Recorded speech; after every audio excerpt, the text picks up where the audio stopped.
Bismillahirrahmanirrahim. Assalamualaikum warahmatullahi wabarakatuh. Alhamdulillahirabbil alamin wassalatu wassalamu ala asyrofil anbiya'i wal mursalin wa ala alihi washabihi ajmain amma ba'du. Teman-teman yang dirahmati oleh Allah Subhanahu wa taala, alhamdulillah kita bisa berjumpa lagi di perkuliahan kita yang mana perkuliahan kita ini memasuki pertemuan kedua, di mana pertemuan kedua ini kita secara khusus akan membahas tentang kaidah fikih. Kaidah fikih tinjauan atau pengantar. Kalau kemarin kita pertemuan pertama kita membahas tentang kontrak kuliah, pengantar dan perkenalan dan sebagainya. Namun kita sudah mau pada pertemuan ini kita akan memasuki yaitu tinjauan umum. Apa sih kaidah fikih itu dan lain sebagainya. Sebelum saya bahas, perlu kita ketahui bahwasanya video ini akan sedikit lebih panjang daripada video sebelumnya karena kaidah fikih tinjauan umum ini akan membahas secara lebih serius, lebih mendalam sehingga mohon diperhatikan, mohon disimak sehingga pemahaman kalian ke depannya tidak terpotong, tidak setengah-setengah sehingga bisa memahami materi-materi yang akan diberikan oleh saya di pertemuan-pertemuan selanjutnya. Jadi ini adalah pokok, ini adalah fondasi. Jika ini kalian tidak memahami, tidak mengerti, tidak menyimak dan sebagainya, maka bisa saya pastikan nanti pertemuan-pertemuan selanjutnya akan lebih susah lagi, gitu ya. Oke, untuk mempersingkat waktu, kita awali dulu dengan membaca basmalah. Bismillahirrahmanirrahim. Baik, kaidah fikih tinjauan umum. Apa yang akan kita bahas eh, pada hari ini yaitu pengertian, terus tujuan atau kepentingan kenapa sih mempelajari kaidah fikih.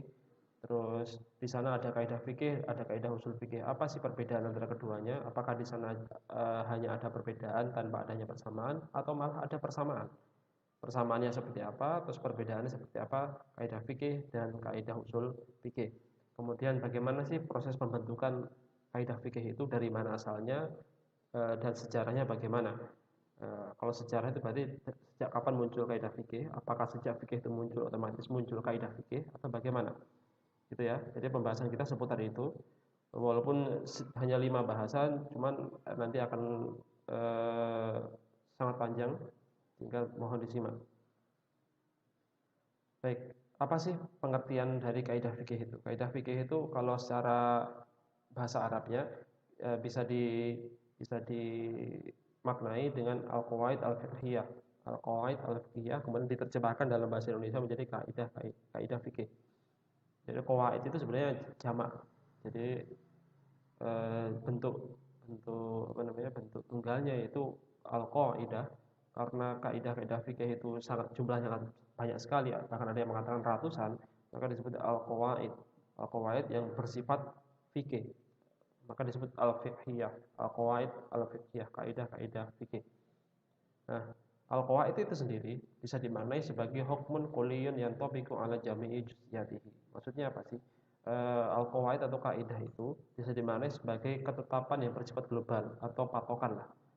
Bisa dikatakan patokan atau acuan, yang mana acuan tersebut bisa mencakup seluruh partikular atau banyak hal.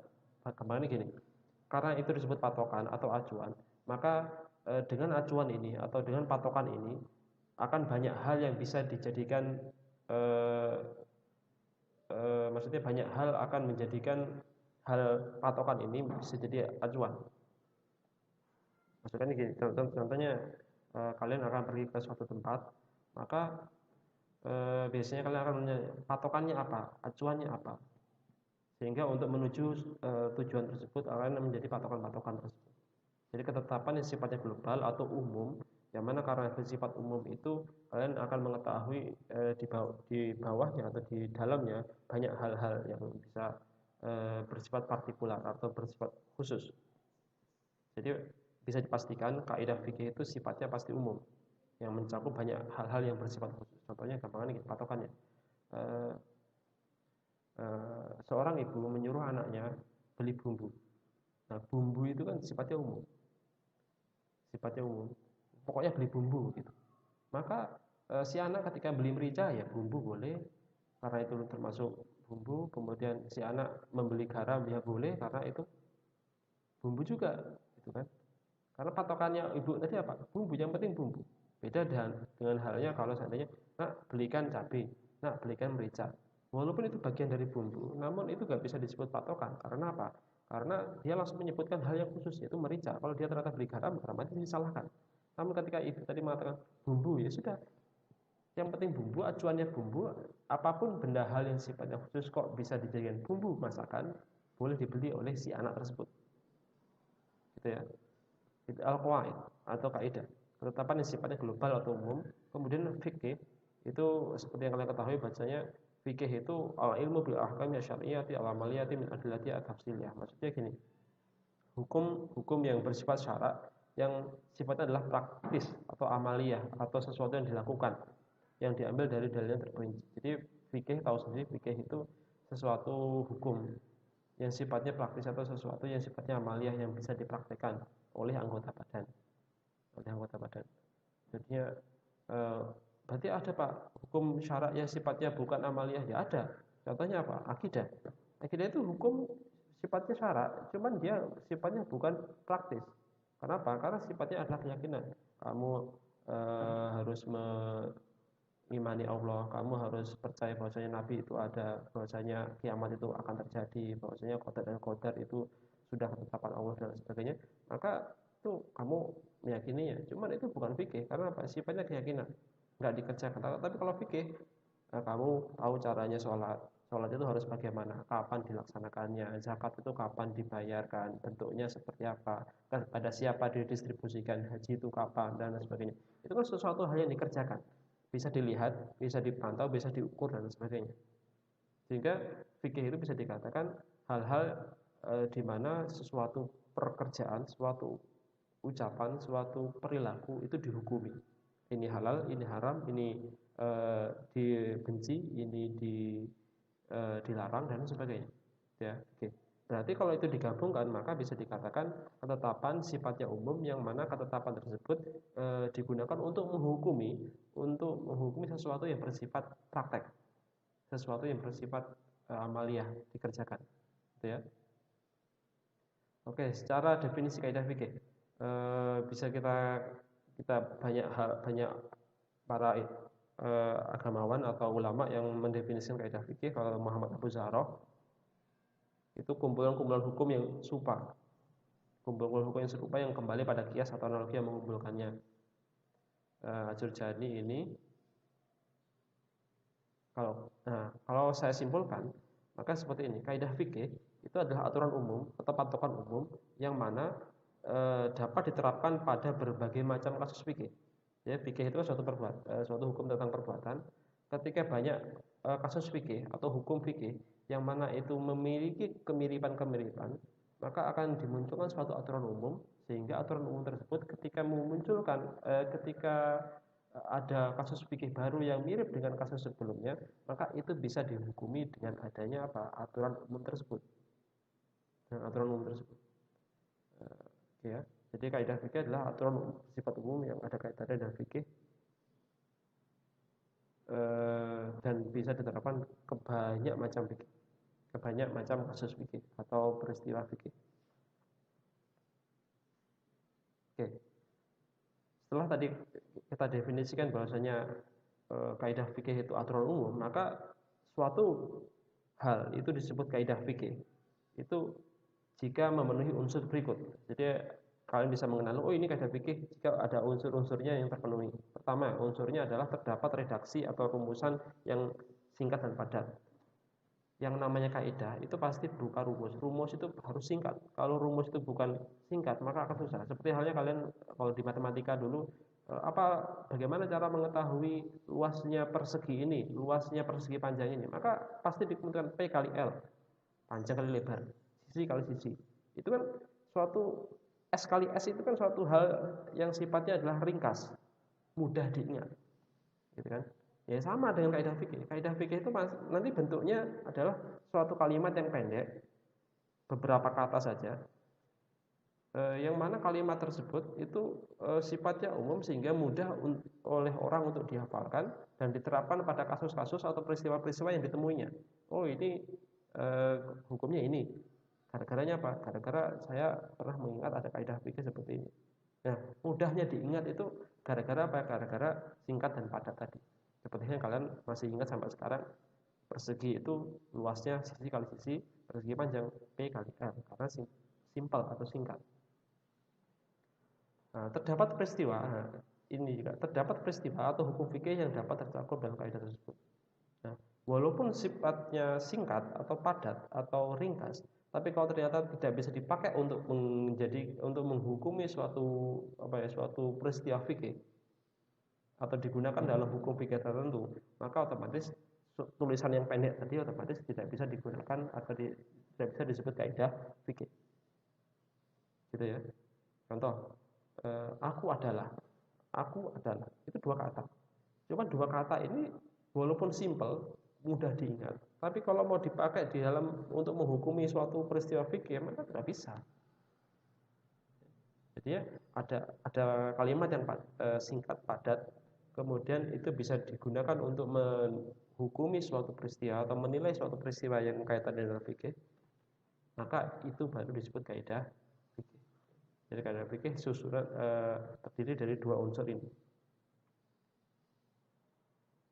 Pak, kalau nanti ketemu kaidah fikih yang panjang, bagaimana? Ya itu sebenarnya walaupun menurut kalian panjang, sebenarnya itu pendek. Ya, sebenarnya pendek. Menurut para ulama itu pendek. Karena saking banyaknya peristiwa yang bisa dipakai untuk kaidah tersebut, sebenarnya itu adalah pendek. Jadi jangan ukurannya, oh saya susah menghafal ini. Itu kalian saja yang susah untuk menghafalnya, bukan maksudnya ulama itu berbeda dengan definisinya, bukan. Gitu ya, sebenarnya pendek, cuman bagi kita saja itu panjang, padahal sebenarnya menurut ulama pendek. Oke, sebelum kita masuk penggunaan kaidah dalam keseharian itu sebenarnya mudah sih. Kaidah itu kalau kalian bayangkan kaidah itu seperti ini. e, Pada dasarnya dalam keseharian kita sering menggunakan kaidah. Contohnya gitu, ada seorang yang menemukan bahwasanya ada kasus penganiayaan yang itu dilaporkan polisi. Di desanya ada penganiayaan, seorang suami menganiaya istrinya, kemudian suami tersebut dilaporkan oleh polisi kepada polisi, oleh entah untuk istrinya sebagai korban atau tetangganya yang melihat penganiayaan tersebut, dipukuli dan sebagainya.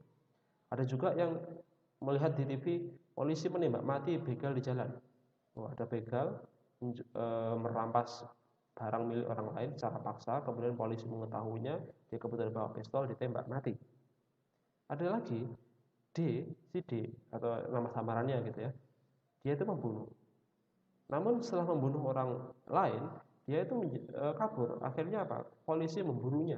Akhirnya dia menjadi daftar pencarian orang alias DPO. Kemudian ada lagi seorang yang bernama si A, inisialnya si A, itu mencuri dan itu ditangkap oleh polisi. Nah, dari beberapa kasus ini, akhirnya ketika satu orang menghadapi 4 kasus ini atau mengetahui atau menyimak 4 kasus ini, maka secara naluri, secara alamiah dia akan mengambil kesimpulan ada titik-titik kesamaan antara keempat kasus ini, yang mana titik kesamaan itu bisa dijadikan suatu kesimpulan yang bersifatnya umum. Apa itu? Pelanggaran hukum akan berurusan dengan polisi.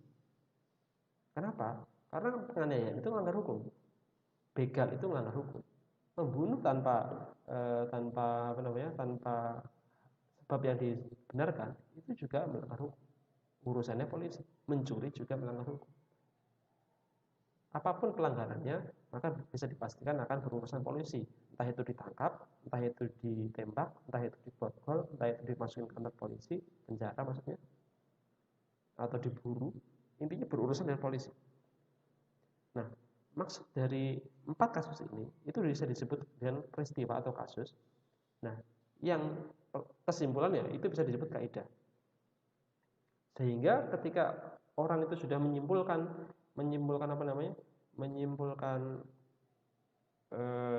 hal tersebut yang ini sifatnya adalah sifat kaidah, maka ketika dia menemukan hal yang mirip atau hal yang berbeda dengan 4 kasus sebelumnya, ketika ada unsur yang sama, maka bisa dikatakan pasti akan berurusan polisi. Contoh, dengan adanya kaidah ini, maka seseorang akan bisa menghukumi sesuatu yang baru. Walaupun berbeda, namun karena jenisnya sama, maka pasti dia akan menerapkan kaidah ini, yaitu berurusan dengan polisi. Contoh, Dia kemudian menemukan, oh ada pemalsu uang, oh pasti ini akan ditangkap polisi, atau akan berurusan dengan polisi, atau uang palsunya akan disita oleh polisi. Terus yang mencemarkan nama baik akan dilaporkan kepada polisi, karena pencemaran nama baik adalah sesuatu yang melanggar hukum. Kemudian polisi akan memburu produsen pengedar narkoba. Kenapa? Memproduksi dan mengedarkan narkoba atau jual beli narkoba adalah sesuatu yang melanggar hukum. Nah, kasus yang di sini ini sebenarnya berbeda dengan kasus yang ini. Cuman karena ada kaidah ini, segala pelanggaran hukum itu berkaitan korupsi. Maka apapun itu, sesuatu yang baru, sesuatu yang belum tidak terjadi di sini, dan ini terjadi di suatu hari kemudian, maka bisa dihukumi dengan kaidah yang ini menggunakan kaidah dalam bahasa harian. Nah, fikih juga sama, mirip-mirip seperti ini. Jadi sesuatu kaidah yang ditetapkan zaman dulu dan ada suatu perkara baru yang belum pernah terjadi di zaman dulu dan sekarang terjadi, maka dengan adanya kaidah itu bisa dipakai untuk menghukum sesuatu yang baru itu. Padahal kaidah yang dipakai untuk menghukumi tadi itu adalah karena adanya sesuatu hal yang terjadi di masa lampau. Itu ya. Apa perbedaan kaidah usul dan kaidah fikih? Kaidah usul fikih dan kaidah fikih itu perbedaannya. Kalau kaidah usul itu sesuatu dipakai untuk bagaimana cara seorang mujtahid itu memahami dalil, gitu ya. Karena usul fikih itu patokannya adalah dalil atau objeknya adalah dalil. Beda dengan fikih. Fikih tadi apa? Kalau fikih tadi kan patokannya adalah pekerjaan atau perilaku atau ucapan. Bagaimana cara sholat, bagaimana cara zakat, bagaimana cara haji, sah apa tidak. Itu kan fikih. Tapi kalau usul fikih itu bagaimana cara memahami dalil. Nah, berhubungan dengan penentuan hukum praktis atau sesuatu yang berkaitan dengan perbuatan. Contohnya gini, kalau usul fikih, kayak kaidah usul. Ada perkataan firman Allah yang berbunyi seperti aqimus shalah wa atuz zakat. Dirikanlah salat dan bayarlah atau tunaikanlah zakat. Nah, maka dengan adanya apa namanya? Firman Allah ini, maka muncul kaidah yang seperti ini bunyinya. Al aslu fil amri lil wujub. Sesuatu yang itu sifatnya adalah perintah, maka sebenarnya perintah itu wajib untuk dikerjakan. Ada kaidah patokan umum seperti itu. Ada suatu dalil yang isinya adalah perintah, maka isi dari perintah tersebut harus wajib dikerjakan. Seperti itu. Jadi kaidah al aslu fil amri lil wujub ini digunakan untuk memahami dalil, menafsiri dalil dan sebagainya. Adapun yang kaidah fikih itu dipelajari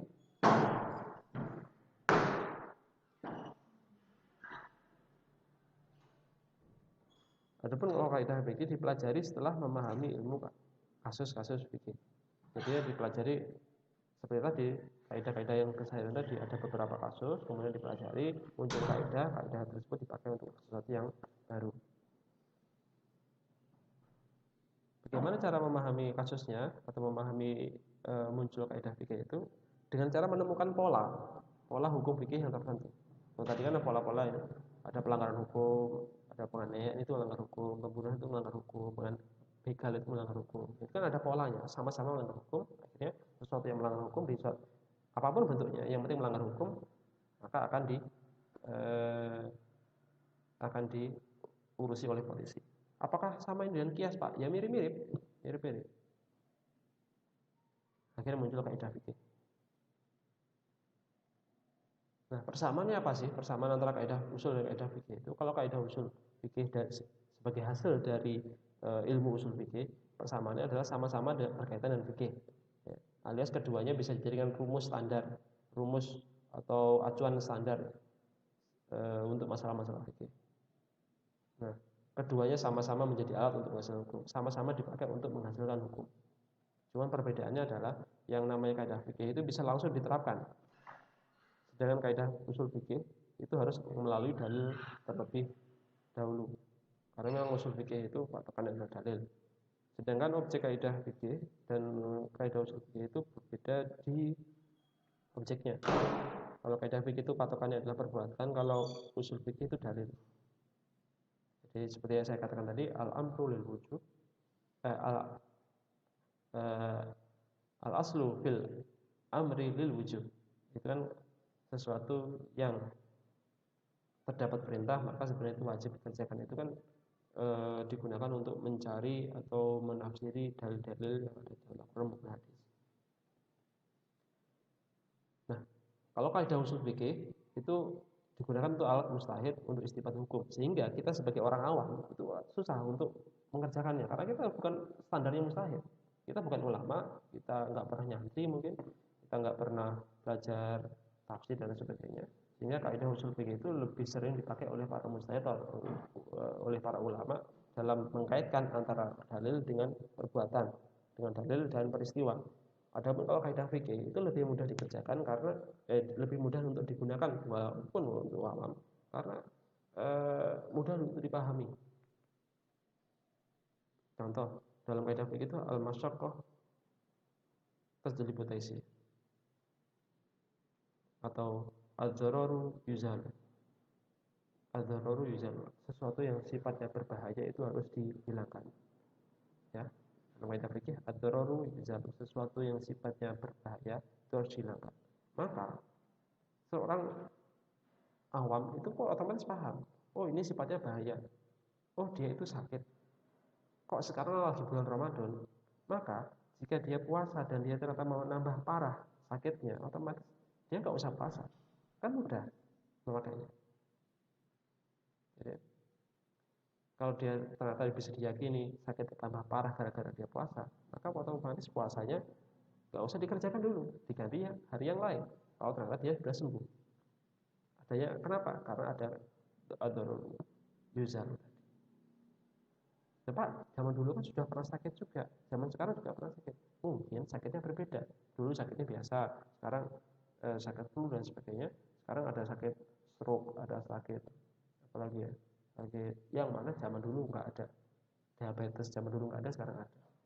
Bagaimana hukumnya orang diabetes bulan puasa? Nah, kalau ternyata menambah parah sakitnya, otomatis nggak usah dikerjakan. So, untuk sementara waktu, gitu kan?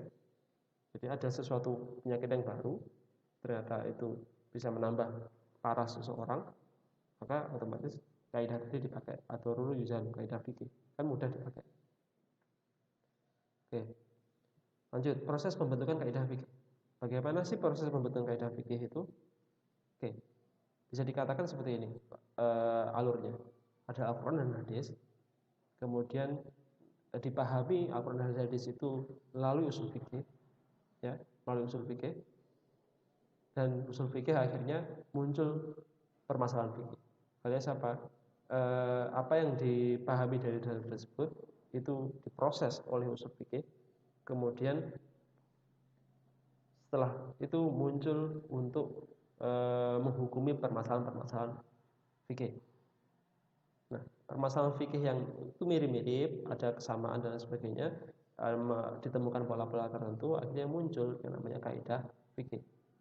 Nah, kaidah fikih ini selanjutnya adalah harus diuji dulu. Jangan mentang-mentang ada kemiripan tiba-tiba langsung dipakai untuk menentukan hukum yang lain. Itu nggak bisa. Harus diuji dulu apakah ternyata kaidah fikih tadi yang muncul dari berbagai macam permasalahan fikih yang mirip-mirip, ada pola-pola tadi, itu sesuai dengan yang awal tadi, yaitu Al-Quran dan Sunnah. Kalau ternyata kaidah fikih yang dimunculkan dari sini ternyata nggak sesuai dengan ini, otomatis ya nggak usah dipakai, gitu ya. Nggak lolos uji, akhirnya nggak perlu dipakai. Kemudian kalau ternyata sudah lolos uji, baru digunakan untuk apa? Digunakan dijadikan sebagai kaidah fikih yang mapan dan akurat, sehingga dijadikan untuk menentukan permasalahan fikih yang baru, yang dulu nggak ada, sekarang ada. Gitu ya. Jadi kaidah fikih itu suatu rumus dari berbagai macam kasus fikih zaman lampau, digunakan untuk menentukan kasus fikih di masa yang akan datang atau di masa yang sekarang. Nah, kadangkala kaidah fikih itu ternyata tidak hanya berhenti di sini saja. Kadangkala ada kaidah-kaidah fikih yang itu masuk ke tahap selanjutnya. Seperti apa? Qanun. Qanun itu adalah hukum positif, hukum yang sifatnya adalah undang-undang resmi dalam negara tertentu, sehingga undang-undang tersebut itu digunakan untuk menentukan hukum perilaku warga negaranya. Kalau berhenti di sini itu kan cukup apa ya? Hanya berhenti di suatu ajaran agama saja. Namun ketika kaidah fikih tersebut masuk ke dalam undang-undang, maka negara tersebut secara resmi memasukkan hukum Islam ke dalam undang-undangnya dan sebagainya. Gitu ya. Apakah pernah terjadi? Pernah. Contohnya adalah dulu ketika zamannya Turki Utsmani. Turki Utsmani itu banyak sekali kaidah-kaidah fikih itu yang masuk ke dalam undang-undang Turki Utsmani tersebut.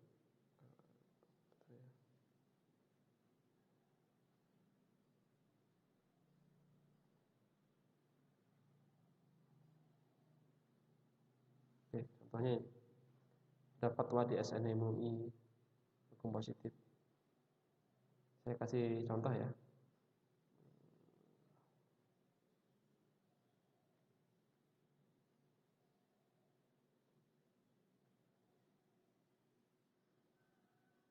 Saya kasih contoh bagaimana bentuk bahwasanya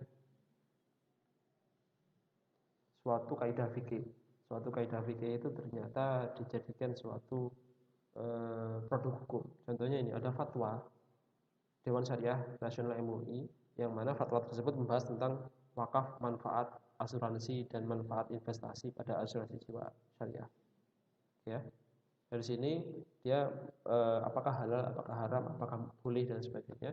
Dia membahas MUI membahas apa namanya Al-Quran dulu, ya Al-Quran, kemudian hadis.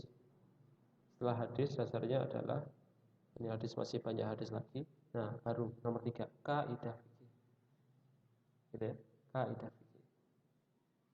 Oke. Sekarang kita masuk ke slide selanjutnya. Dari mana redaksi? Sekarang tadi kan saya katakan bahwasanya yang namanya kaidah fikih itu kan sesuatu yang ringkas. Sekarang dari mana sih sesuatu yang ringkas tadi dalam kaidah fikih itu berasal? Apakah kopas atau bagaimana? Nah, ada banyak hal. Sekarang saya sampaikan. Kadangkala kaidah fikih itu muncul istilahnya ya atau redaksinya tulisan dalam kaidah fikih itu muncul gara-gara terinspirasi dari apa yang muncul dalam Al-Quran dan apa yang disebutkan oleh Rasulullah SAW dalam hadisnya. Contoh, ada perkataan ada firman Allah dalam Al-Quran Al-Baqarah tahun sih ayat 286.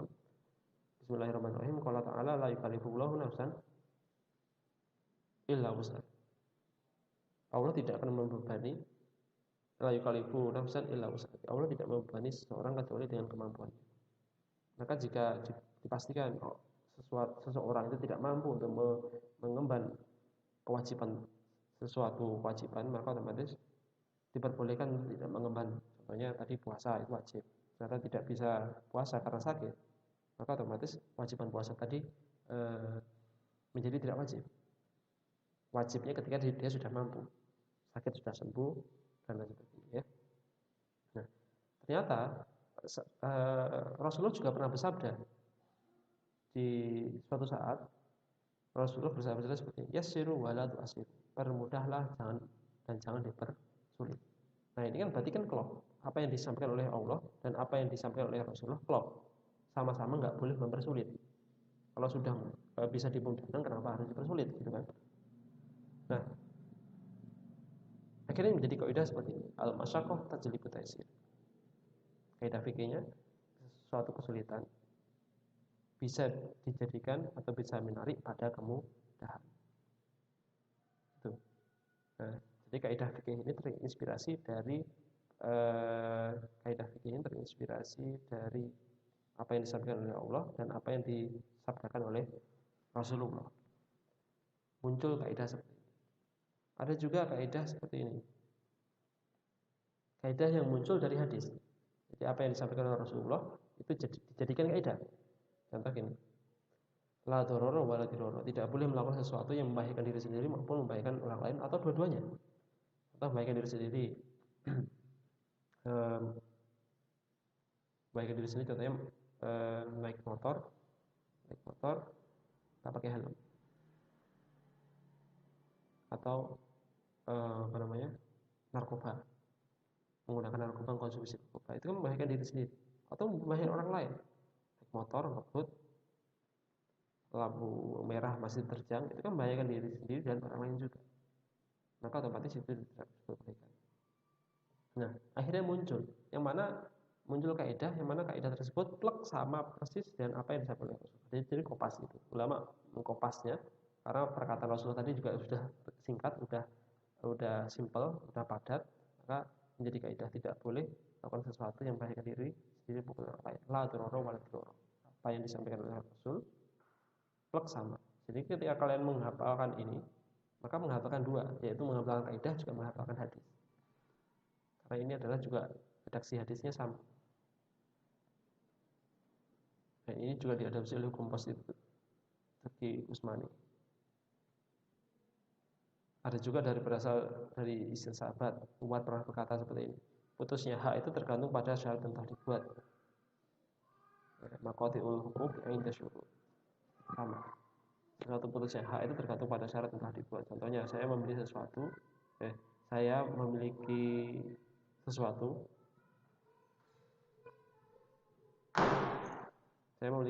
yang mana sesuatu tersebut adalah hak saya. Putusnya hak itu tergantung pada syarat yang telah dibuat. Contohnya, ketika saya memiliki sesuatu, kemudian saya mengatakan, saya punya tanah ini, dan tanah ini telah saya beli, maka ini adalah hak saya untuk menjual, hak saya untuk mewakafkan, hak saya untuk menghibahkan, mengasih kepada seseorang. Kemudian sebelum saya meninggal, saya berwasiat seperti ini: ketika saya meninggal, maka tanah 1 hektar ini saya wakafkan. Ketika saya wakafkan, otomatis kan hak saya berhenti, hak dari ahli waris saya atau anak-anak saya otomatis berhenti, nggak boleh menjual atau mengambil hasil dari tanah yang telah saya wakafkan. Nah itu kan berarti syarat meninggal tadi itu menjadi patokan bahwasanya saya selesai atau saya putus dari hak atas tanah tadi. Jadi putusnya hak itu tergantung pada syarat yang dibuat. Kalau syaratnya sudah terjadi alias saya sudah meninggal, maka otomatis hak saya sudah putus, selesai. Itu contoh. Maksudnya jika sesuatu syarat telah dibuat, maka jika syarat itu terjadi, maka hak itu otomatis akan terputus. Baik, selanjutnya adalah terkait dengan apakah kaidah fikih itu bisa dijadikan dalil atau landasan hukum. Otomatis bisa, jawabannya semuanya bisa. Cuman masalahnya adalah ulama berbeda pendapat terkait apakah kaidah fikih itu bisa menjadi dalil utama atau hanya sebagai pelengkap saja. Nah, ini ulama berbeda pendapat. Kaidah fikih menjadi dalil itu ada yang mengatakan hanya menjadi dalil pelengkap, jadi masih ada memerlukan apa namanya, Al-Quran, Sunnah dan sebagainya, dan dilengkapi atau dikuatkan dengan kaidah fikih, atau bisa menjadi dalil utama. Jadi cukup dengan kaidah fikih sebagai dalil utama, maka itu bisa menentukan hukum. Nah, kalau yang mengatakan bahwasanya dalil kaidah fikih itu sebagai dalil penguat atau pelengkap saja, itu dikatakan oleh jumhur ulama atau mayoritas ulama mengatakan seperti itu. Dan sebagian kecil yang mengatakan bahwasanya dalil kaidah fikih itu bisa jadi dalil utama, itu hanya sebagian kecil, salah satunya adalah Imam Juwaini. Kenapa sih? Oke, kita sekarang fokus ke jumhur ulama. Sebagai mayoritas pendapat para ulama mengatakan bahwasanya kaidah fikih itu dalil pelengkap saja atau penguat saja, karena salah satu sebabnya adalah kaidah fikih itu sifatnya bukan mutlak, namun aglabiyah alias pada umumnya. Karena bersifat aglabiyah atau tidak mutlak, maka memungkinkan adanya pengecualian. Yang namanya kaidah itu karena sifatnya umum, terkadang walaupun terdapat peristiwa yang mirip atau bisa dikaitkan dengan peristiwa yang masa lampau atau bisa dikaitkan dengan kaidah tersebut, namun tidak serta-merta kaidah tersebut bisa diterapkan pada peristiwa yang baru tersebut. Seperti halnya dalam masalah yang pernah saya sampaikan di awal tadi, maksudnya dalam kehidupan sehari-hari pun, walaupun di sini ada 4 peristiwa, kemudian memunculkan suatu kaidah, yang mana kaidah ini itu bisa menentukan hukum atau kesimpulan dari peristiwa-peristiwa yang baru terjadi. Namun ternyata kaidah bahwasanya pelanggaran hukum ini akan berurusan dengan polisi ternyata tidak bisa tidak bersifat mutlak. Tidak semua pelanggaran hukum ternyata urusannya sama polisi. Kadangkala sama-sama melanggar hukum, sama-sama tidak taat hukum, ternyata urusannya enggak cuma polisi atau tidak ada kaitan dengan polisi malah. Contoh, kalau seandainya korupsi, siapa yang kepada siapa melaporkan? Otomatis kan kepada KPK. Dan KPK atau petugas KPK yang menangkap koruptor tersebut. Padahal korupsi juga melanggar hukum. Jadi kan ada pengecualian dari kaidah yang bersifatnya ada pengecualian yang terjadi pada kaidah yang sifatnya umum, tidak mutlak. Contoh lagi, ada seorang yang melakukan ekspor impor, usaha ekspor impor. Dia mengimpor barang dari suatu negara, kemudian dimasukkan kepada daerah Indonesia. Ternyata dia tidak melapor barangnya itu apa, jumlahnya berapa dan sebagainya kepada Dinas Bea dan Cukai. Kalau tidak melapor, otomatis barangnya ilegal. Nah, tidak melapor, pada harusnya melapor itu kan melanggar hukum. Namun yang urusan apakah polisi? Ternyata tidak. Yang urusan adalah yang mengurusi hal tersebut adalah Dinas Bea dan Cukai Kementerian Hukum. Gitu kan? Sama-sama melanggar hukum ternyata tidak berurusan dengan polisi. Contoh lagi, ada seorang TNI, anggota TNI, entah itu angkatan darat umpamanya, dia memegang senjata, ternyata senjata tersebut disalahgunakan untuk membunuh orang sipil yang itu tidak berdosa, tidak melakukan kesalahan.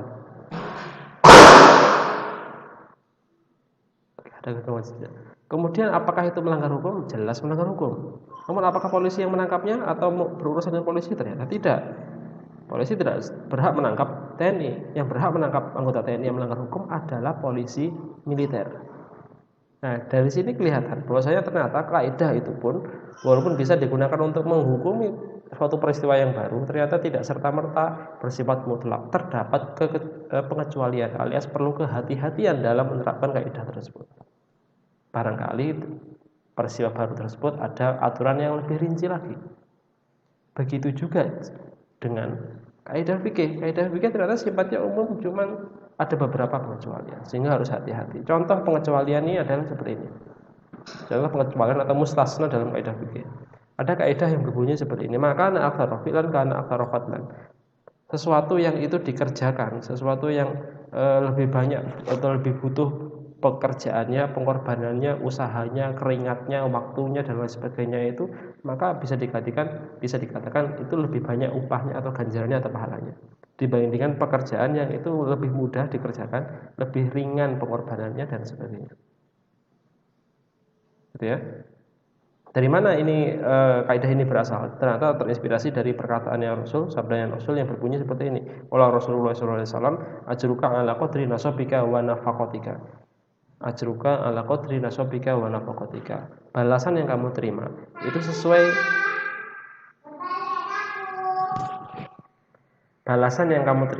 itu sesuai dengan apa yang kamu kerjakan dan apa yang kamu nafkahkan.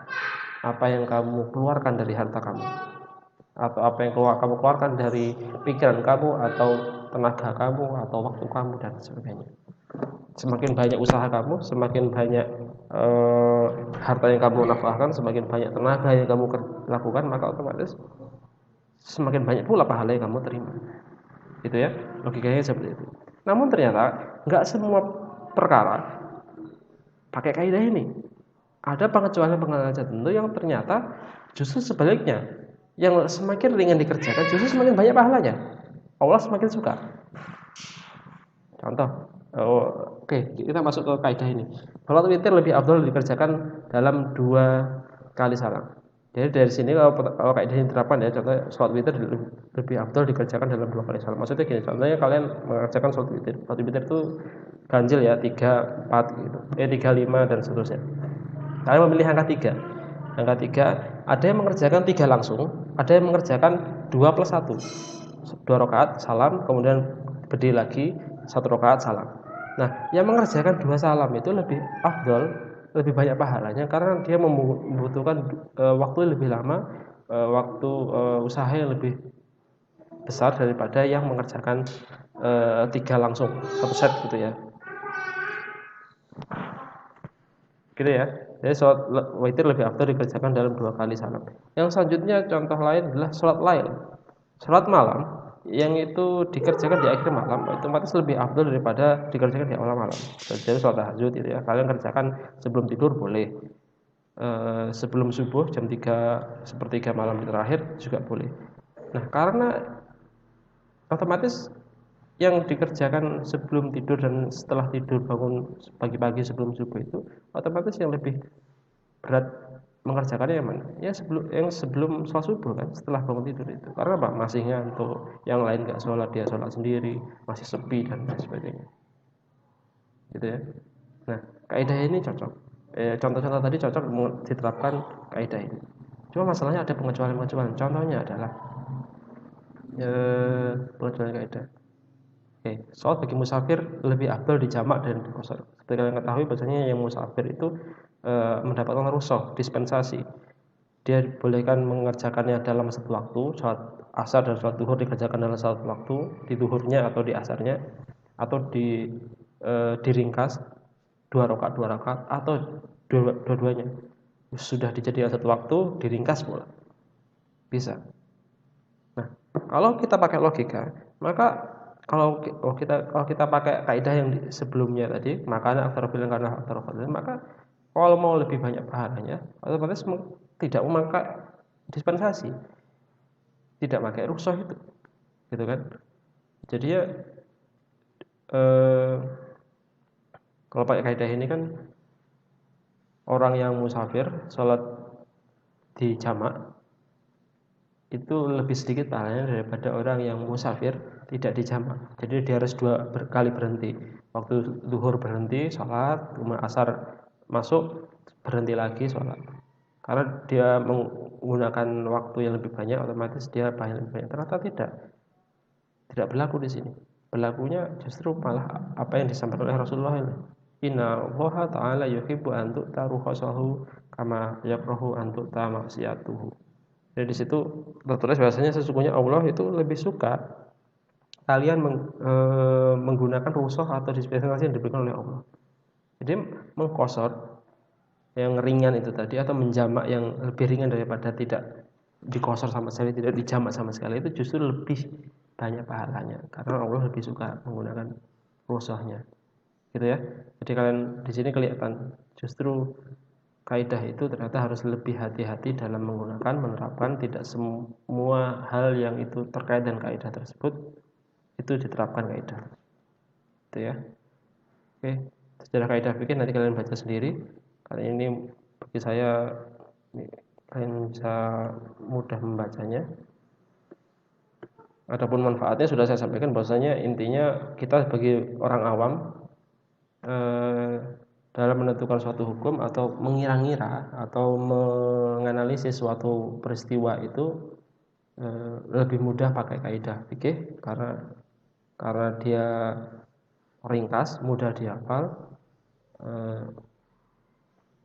sehingga kita bisa menjadi lebih hati-hati dalam bertindak. Apakah ini boleh, apakah ini mengandung bahaya atau tidak, apakah ini mengandung maslahat atau tidak, apakah ini justru maslahat baik kita, mudarat bagi orang lain atau tidak, mendolimi orang lain atau tidak. Itu semuanya kita bisa nilai dengan kaidah-kaidah fikih. Namun satu sisi itu mudah, satu sisi harus hati-hati dalam menggunakan kaidah fikih karena kadang-kadang terdapat pengecualian yang itu kita harus deteksi terlebih dahulu. Itu saja yang bisa saya sampaikan. Ada kurang lebih yang mohon maaf. Kita akhiri perkuliahan kita pada hari ini dan baca alhamdulillahirabbil alamin. Wabillahi taufiq wal hidayah. Wassalamualaikum warahmatullahi wabarakatuh.